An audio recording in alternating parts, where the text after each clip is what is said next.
And good morning and welcome to Your Vote Counts. I'm Scott Mitchell, Jon Echols, Jason Dunnington, and there's going to be maybe a state question on minimum wage. Got people talking this week. What's it all about? Yeah, a state question 832 is going to potentially be on the ballot. This is one of those deals where the legislature can put a state question on the ballot or the people can put a state question on the ballot. Right now, it's going through the legal process to see if it has muster in order to be able to collect signatures to put it on the ballot.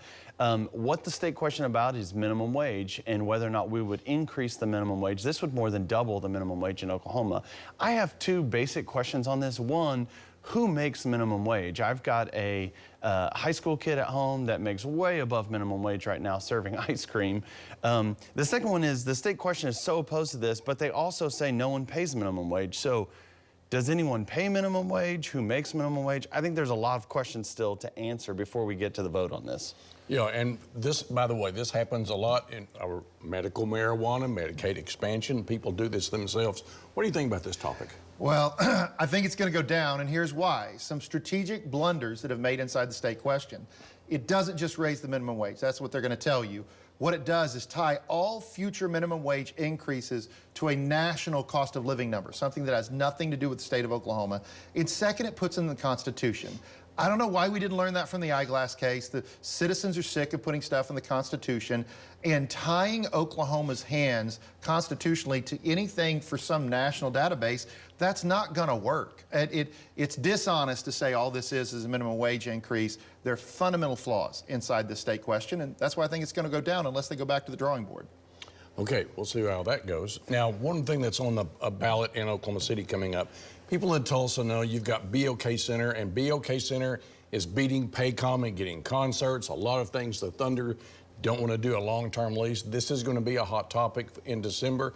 Your thoughts about the upcoming arena vote? Yeah, so Tulsa did a great job with the BOK Center. It's been highly successful, great concerts. Oklahoma City needs to respond, and that's good for Oklahoma, for the whole state. They need to pass this Thunder Arena vote. I think we're going to pass the Thunder Arena vote. You know, it's like a budget. Is everything inside of it perfect? No. Is it exactly what I would have done? No. But we need to do what it takes to keep the Thunder here in the state of Oklahoma. At the end of the day, it has been a great boon to the entire state. We see what happens in Tulsa when you get a better arena, and about every 30 years, you're just going to have to build a new one if you want to be a major city. So I encourage everyone to go out and vote. I encourage them to vote yes. Okay, a little statistic I found. Since World War II, most arenas built in this country have public financing. Only about 14 haven't. Baltimore Colts, San Diego Chargers, Oakland A's. You know, this is the way the world is working. Yeah, it is, and the vote's coming up on December the 12th. Like all votes here, you'll have a chance at early voting that weekend before, and then the vote on December 12th, and it's just a yes-no vote. Do you want a new arena that the Thunder would play in, or do you not, if you live in Oklahoma City? I'm a yes vote on this. I think that it's an easy vote for anyone in Oklahoma City that wants to see continued progress in our city. I also know that we have a lot of other issues that need to be solved. We have a homelessness problem. We have, you know, poverty. We need to fix our schools here in Oklahoma City. All of these things we will do by having progress. It's not an either or, like either you do an arena or you do these social things. I think you do the arena and it lifts everybody up so you can do the other. All right, we'll stay on this issue again next week. Coming up, it's Thanksgiving in the past, Christmas in the future. What's good for Oklahoma when we come back?